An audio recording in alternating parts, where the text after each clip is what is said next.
कि एक्चुअली अदरक, कई बार लोग बोलते हैं कि अदरक जब हम उत्पादन करते हैं तो अदरक में जितनी पैदावार होनी चाहिए उतनी नहीं हो पाती है, या जिस क्वालिटी की पैदावार चाहिए वो नहीं होती है। तो उसके लिए जैसा कि आप यहाँ देख रहे हैं कि अगर लहलहाती हुई हरी फसल और बिल्कुल स्वस्थ आपको अदरक उत्पादन करना है तो कुछ बातों पे आपको ध्यान रखना अत्यावश्यक है। और वो ध्यान है, जैसा कि मैं आपको यहाँ बता रहा हूँ, कि बताने की कोशिश भी करूँगा कि देखिए, अदरक की लहलहाती फसल में इसका सबसे बड़ा दुश्मन जो है वो राइजोम रोट है। राइजोम रोट का मतलब है जो अदरक में गलन की समस्या आती है। अदरक के पौधे जो लहलहाती फसल होती है, और ये शुरुआत के समय जो अदरक के पौधे निकल आते हैं उस समय से लेकर अदरक के लास्ट उखाड़ने तक, यानी ये मई जून से लेकर के दिसंबर के बीच में कभी भी हो सकता है। तो इन समस्याओं के समाधान के बारे में जिक्र करेंगे। जैसा कि आप देख रहे हैं, इसमें समस्या ऐसी आती है कि अदरक का पौधा पूरी तरह से सूखने लगता है। बीच बीच में से एक दो पौधे, पहले पत्तों से शुरुआत होती है और धीरे धीरे करके पूरा का पूरा अदरक का पौधा सूखने लगता है। और कई बार जो क्यारी है या हमारी लाइनें हैं वो पूरी तरह से खत्म हो जाती है। तो अदरक का ये जो बीमारी है, ये अदरक उत्पादकों के लिए एक तरह से बहुत ज़्यादा विनाशक है। और कह सकते हैं कि उनके लिए कई बार ऐसा समस्या भी आता है कि कुछ भी अदरक नहीं मिल पाता, जो क्वालिटी का अदरक है वो नहीं मिल पाता है और उत्पादन में भारी कमी आती है। अल्टीमेटली जो अदरक है वो जब हम उसको उखाड़ते हैं, जब उसे ग्रसित पौधा होता है, तो या तो उसके जो तने हैं जरा सा खींचने के बाद वो पूरी तरह से हाथ में आ जाता है, पौधा पीला नजर आता है, पत्ते सारे गिर जाते हैं। और जब हम उसको उखाड़ते हैं तो इस तरह के अदरक, जैसा कि आप देख रहे हैं कि इसमें काले रंग के धब्बे वाले अदरक या सड़े हुए गले हुए अदरक के टुकड़े प्राप्त होते हैं। और यह समस्या जब आती है तो किसान बहुत घबरा जाता है कि हमारी कहाँ पर चूक हुआ है। तो इसके लिए, इसी के विषय में आज हम बीज से संबंधित बात करेंगे, क्योंकि इसी सभी समस्या का एक मात्र जो कारण कह सकते हैं वो बीज बहुत ज़्यादा है। और यह समस्या खेत में भी आ सकती है, और खेत के अलावा जो है ये जब हम अदरक को भंडारित करते हैं बीज के लिए या सुरक्षित रखने के लिए, कि ताकि आगे इसकी मार्केटिंग कर सकें, तो हमारे रखे हुए जहाँ पर भंडारण क्षेत्र होता है वहाँ से भी अदरक को इस तरह के सड़ने की समस्या आती है। यह समस्या का समाधान बीज से ही संबंधित है। स्वस्थ बीज जो है, जैसा कि आप देख रहे हैं कि जब हम अदरक को उखाड़ करके निकालते हैं, अदरक के बीज को जब एकत्रित करते हैं, चाहे हम बाजार से लेके आए, मार्केट से, या किसी कंपनी से या खरीद करके, या किसी किसान से हम बीज उपलब्ध लेते हैं, तो अदरक का बीज इस प्रकार का होना चाहिए जो सूखा हुआ, बिल्कुल जैसा कि आप यहाँ पे देख रहे हैं कि बिल्कुल सूखा हुआ अदरक होना चाहिए। और ये अदरक जो है एक तरह से इसका कलर जो है वो आकर्षक होना चाहिए, देखने में सूखा हुआ लगना चाहिए कहीं पे भी। तो इन अदरक के टुकड़ों को पहले तो जब हम लाते हैं तो इसको पूरी तरह से पहले ये कर लेना है, छटाई कर लेना है कि हमारे लिए ये बीज का अदरक है कि नहीं। कोई भी भाग, कोई भी अदरक का कोई भी टुकड़ा जो थोड़ा बहुत भी जो गलन रोग से ग्रसित है उसको बिल्कुल ही निकाल दें। अदरक का टुकड़ा जो है, अगर कहीं पे भी आपको ऐसा लगे कि जिसमें ये रोग ग्रसित है या किसी और बीमारी से ग्रसित है, वो चाहे वो गलन है या सूख गया है, या जिसमें आँखें नहीं हैं, जिसको हम बोलते हैं जिसमें कलिका बनती है सफ़ेद रंग की, वो अगर नहीं है तो, या वो डैमेज हो गया है, तो उस तरह के अदरक को शुरुआत में ही हम निकाल लेते हैं। जैसा कि आप यहाँ देख रहे हैं कि इसमें सफ़ेद रंग का जो आँख है, जिसको हम नॉर्मली ग्रामीण भाषा में आँख ही बोलते हैं, कि ये आँख का होना यह दर्शाता है कि अदरक का बीज स्वस्थ है, पूरी तरह से सुरक्षित है और इसमें किसी तरह की बीमारी नहीं है। ऐसा नहीं है कि अगर अदरक का जिसमें आँख है उसमें बीमारी नहीं लगेगा, लेकिन प्रथम कार्य जो हमारा है किसान का, कि बीज जब हम लाते हैं तो उसको पूरी तरह से छांट लें और देखें उसमें कि इस तरह से सफ़ेद सफ़ेद जो है आँखें निकल आई है या नहीं। समस्या क्या है कि इसको अभी तोड़े नहीं, जैसे हम अदरक लेके आते हैं तो उसको तोड़ा नहीं जाता है, उसको शुरुआत में ही पूरे जो बड़े आकार के अदरक के टुकड़े जैसा कि आप देख रहे हैं, इसी अदरक के टुकड़े को आप एज सच ही रखिए और इसको देखिए कि इसमें किसी तरह की समस्या है नहीं, तो पूरे बोरियों को छांट करके आप इस तरह से इसमें थोड़ा टाइम लगेगा जरूर, लेकिन ये एक सुनिश्चित करेगा कि जो बीज है वो पूरी तरह से सुरक्षित है। ये छांटना हमारे लिए आवश्यक है। वो देखने में आकर्षक भी होना चाहिए, खूबसूरत होना चाहिए। बीज हमारे जो सारी मेहनत, जो 9 महीने जो हम मेहनत करते हैं अदरक उत्पादन में, उसमें 50% जो कंट्रीब्यूशन है वो अदरक के बीज का है। यानी आपके मेहनत का तो उत्पादन पे फर्क पड़ता ही है, लेकिन बीज का चयन, बीज का उपचार और बीज का सिलेक्शन, बीज कहाँ से लिया गया है, स्रोत क्या है, ये सब बात अदरक के उत्पादन को बहुत बुरी तरह से प्रभावित करता है। इससे उत्पादन कई गुना बढ़ सकता है, अगर इसको हम इग्नोर करते हैं तो कई गुना घट सकता है। तो इस तरह से आप देखेंगे कि जैसे मार्च अप्रैल के महीने में अदरक में इस तरह से सफ़ेद सफ़ेद आंखें निकल आती है और इन आंखों से किसान इतना खुश होता है कि हाँ, जो अदरक का बीज हमें प्राप्त हुआ है वो बढ़िया है। लेकिन फिर भी अगर आप इस तरह से अदरक में आंखें देख रहे हैं तो ये तो सुनिश्चित है कि अदरक ज़्यादा पुराना नहीं है और ये इसको आप बीज के लिए उपयोग में ला सकते हैं। छटाई करने के बाद इसकी कटाई की बारी आती है। बीज उपचार से पहले बीज को काटना जरूरी है। 25 ग्राम या 50 ग्राम से लेकर के 25 ग्राम से लेकर के 75 ग्राम के बीच में अदरक के टुकड़े काटे जा सकते हैं। यह सब डिपेंड करता है कि उसमें आँख कितने हैं। आँख अगर नहीं होगा, प्रत्येक जितने भी अदरक है उसके में आँख, टुकड़ों में आँख का होना जरूरी है। अगर आई जो बर्ड्स जो है वो दिखाई नहीं देंगे तो हमें कभी कभी अदरक को लगाने के बाद उसमें एक ही 2 तने निकल पाते हैं।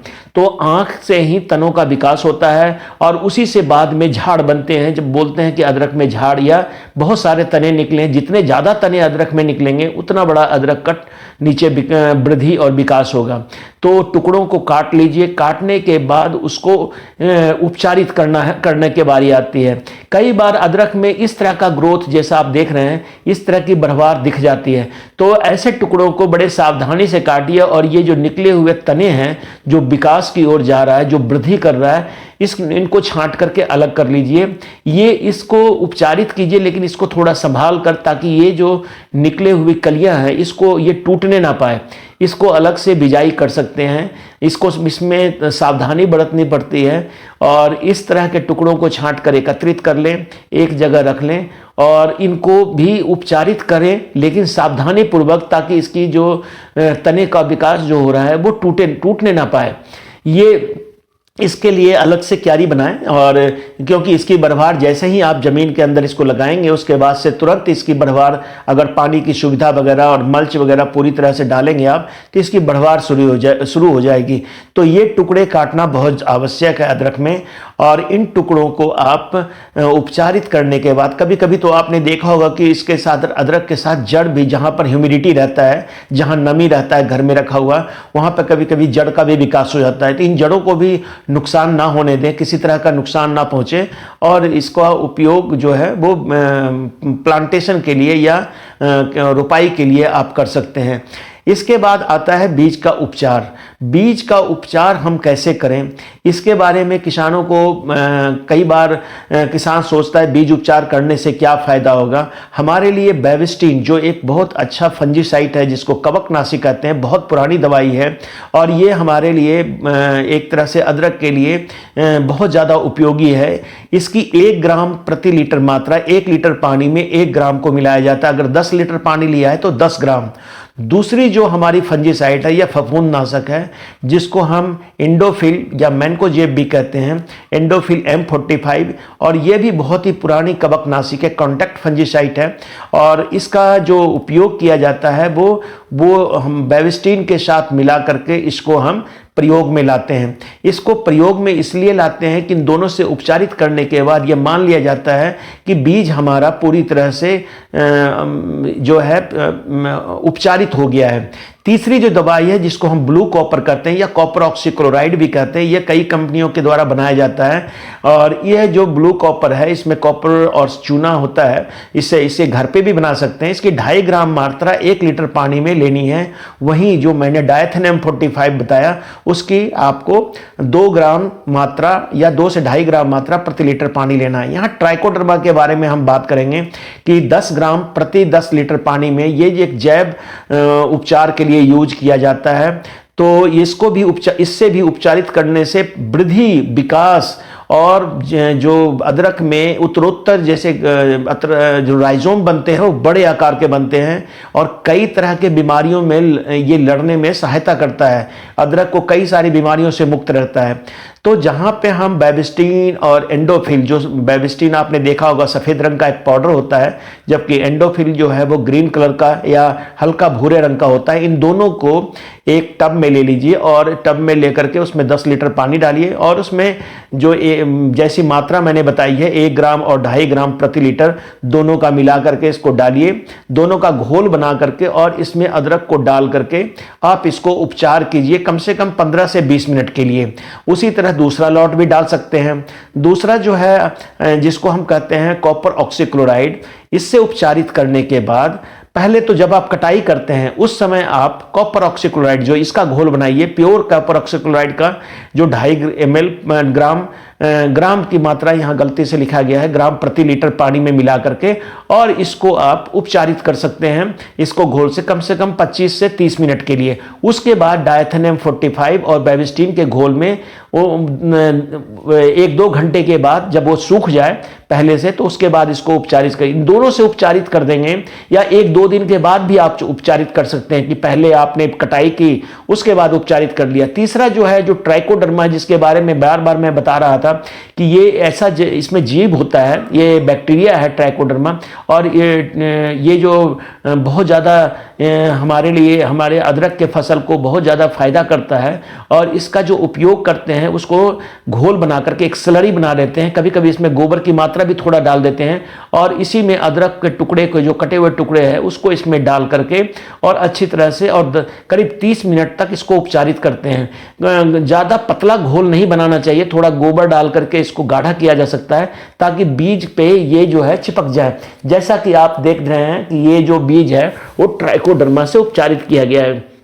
आपके दिमाग में यह प्रश्न आ रहा होगा क्या तीनों से उपचारित करना है? कर सकते हैं। सबसे पहले जो कटाई के बाद कॉपर ऑक्सीक्लोराइड से, उसके बाद आप बेबिस्टीन और उस डायथेनियम 45 से, और तीसरा जो है बाद में आप जिस दिन लगाना है उसके 1-2 दिन पहले ट्राइकोडर्मा से आप उपचारित कर सकते हैं। तीनों को से उपचारित करने के बाद अदरक का बीज आपके लगाने के लिए बिल्कुल ही तैयार है। लेकिन कम से कम 2 से 3-4 दिन पहले आप इसको अच्छी तरह से उपचारित करके रख लें। अंत में जो है ट्राइकोडर्मा से उपचारित करें और इसका सीधा असर अदरक के जड़ के विकास के ऊपर, अदरक के राइजोम जो इसका जो गांठ बनता है उस पर और इसमें जितनी ज़्यादा शाखाएं बनती है उस पर सीधा पड़ता है। इसलिए इसको उपचारित करें और इसी उपचारित बीज को के टुकड़ों को चाहे आप फ्लैट बेड मेथड से या नाली विधि से या क्यारी विधि से या रेज्ड बेड विधि से, तीनों चारों विधियों में से जो मैं अगले वीडियो में भी बताऊंगा अलग से कि कैसे कैसे लगा सकते हैं, उसके उत्पादन में क्या फर्क पड़ता है, इसमें आप रोपित करें। कोशिश करें कि ट्राइकोडर्मा जो मैंने बोला उससे जरूर उपचार करें, इससे आपके उत्पादन में फर्क पड़ेगा। बाकी पैकेज ऑफ प्रैक्टिसेज जो है, कैसे बीज को ढकना है, कैसे इसके ऊपर मल्च डालना है, कैसे इसके ऊपर पलवार डालना है, कैसे खरपतवार नियंत्रण करना है, सिंचाई कैसे करना है, वो बताया हुआ है आप लोगों को। और जब आप इन बीज का उपचार करेंगे तो आपकी फसल लहलहाएगी, किसी तरह की बीमारी की समस्या बहुत कम आएगी। और इन्हीं दवाओं के द्वारा बाद में हम स्प्रे या ड्रेंचिंग भी करें तो इस पे सोने पे सुहागा की बात है और अदरक की फसल आपके बहुत अच्छी तैयार होगी। तो किसान भाइयों, मैं यहाँ बताना चाह रहा था कि अदरक का बीज, चूंकि अभी अदरक लगाने का काम एकदम बिल्कुल शुरुआत है और इस समय अदरक के बीज के बारे में लोगों को ज़्यादा जानकारी नहीं होती है। वो बाजार से बीज खरीद के लाते हैं, बिना उपचारित किए काटा और खेत में ही काटते हैं और लगा देते हैं। तो ये बात आपको बताने के लिए मैंने ये वीडियो बनाया है। धन्यवाद।